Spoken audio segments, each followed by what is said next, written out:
Hi friends, आप देख रहे हैं फिल्मी की छड़ी। मैं हूं रूना आशीष और चलिए अब हम बात करने वाले हैं पवनदीप की। पवनदीप इस समय गुम है। ओके, सर्टेनली उनके एक दो चीजें इंफॉर्मेशन लोगों के सामने आई है। एटलीस्ट ये तो आई है कि चांदनी और ज्योतिदीप जो है, इन सभी के साथ, अरुणिता के साथ मिलकर ये लोग उत्तराखंड के अलग अलग जगह पर जा रहे हैं। अब जो एक कल स्टोरी मैंने की थी जिसमें कि वो पिक्चर अपलोड किया था सुमन जी की तरफ से, उन्होंने केदारनाथ लिखा था, वो जगह जहां पर वो जा रहे हैं या उसके आसपास की जगह, मुझे ऐसा प्रतीत हुआ। और फिर उसके बाद क्या हुआ, आप में से कुछ एक लोगों ने मुझे बोला कि केदारनाथ नहीं जा रहे हैं। तो सर्टनली मैंने भी कोशिश की ये जानने की कि केदारनाथ, बद्रीनाथ, कहीं इन चार धामों में से जो दो धाम है हमारे हिंदू परंपराओं के अनुसार, क्या वो वहां पर गए हुए हैं। तो फिर जब मैंने फोन लगाया वहां पर तो मुझे मालूम पड़ा कि बद्रीनाथ और केदारनाथ के पट खुलने में अभी बहुत समय है, अगले महीने खुलेंगे। और डेफिनेटली ये हो जाती है बात कि अगर बहुत ज्यादा बर्फबारी हो रही हो तो उस बर्फ को हटाने में या उस बर्फ को पिघलने में थोड़ा सा समय लगता है। इसलिए सीधे 25 तारीख को केदारनाथ के पट खुलने वाले हैं। और जहां तक मैंने बद्रीनाथ का पढ़ा है, ये पट खुलने वाले हैं 27 अप्रैल को, यानी कि 27 तारीख जिस दिन पवनदीप का जन्मदिन होता है उस दिन की बात कर रही हूँ। अब ऐसे में मुझे क्या लगा कि चलिए मैं पूछती हूँ और जानने की कोशिश करती हूँ और सोर्सेस से मालूम करती हूँ। तो ये सब चीज़ें तो साइमल्टेनियसली मैं कर ही रही हूँ। जैसे ही लेटेस्ट अपडेट आएगी वो आपके सामने डेफिनेटली आ जाने वाली है। लेकिन हाँ, एक बात है, कुछ एक पिक्चर्स ऐसे आए हैं जिसे देखकर मैं थोड़ी सी चौंक गई हूँ।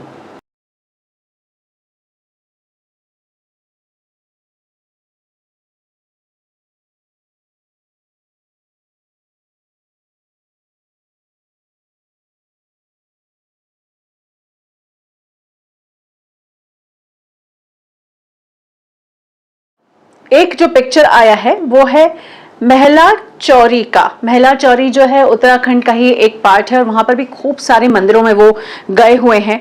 और जो पिक्चर है वो तो ये दिखा रहा है कि टू पीपल जिनका पिक्चर आया है, they met at hotel Manish.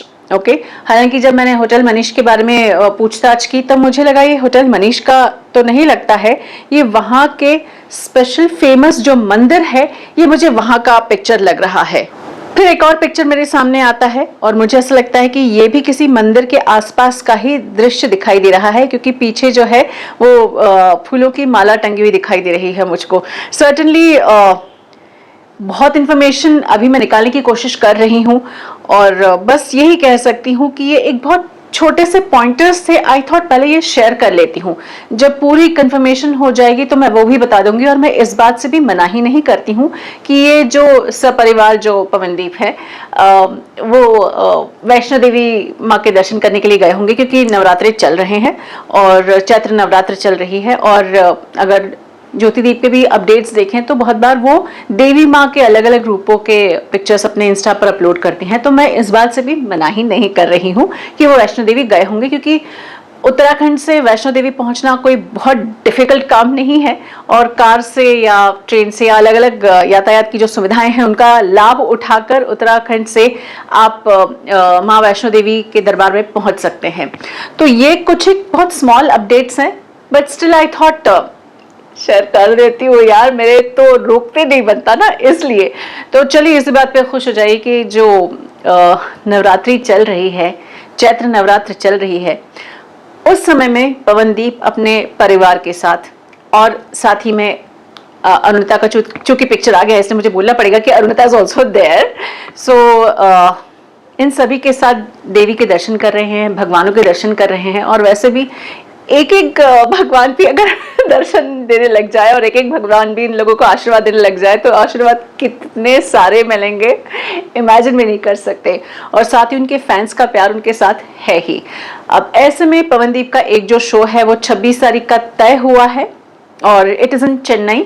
और मेरे हिसाब से ये एक जिस संस्था के लिए ये किया जा रहा है, ये वो संस्था है जो अंडर प्रिविलेज या फिर जो जरूरतमंद बच्चे होते हैं उनको कपड़े पहुंचाने का काम कर रही है।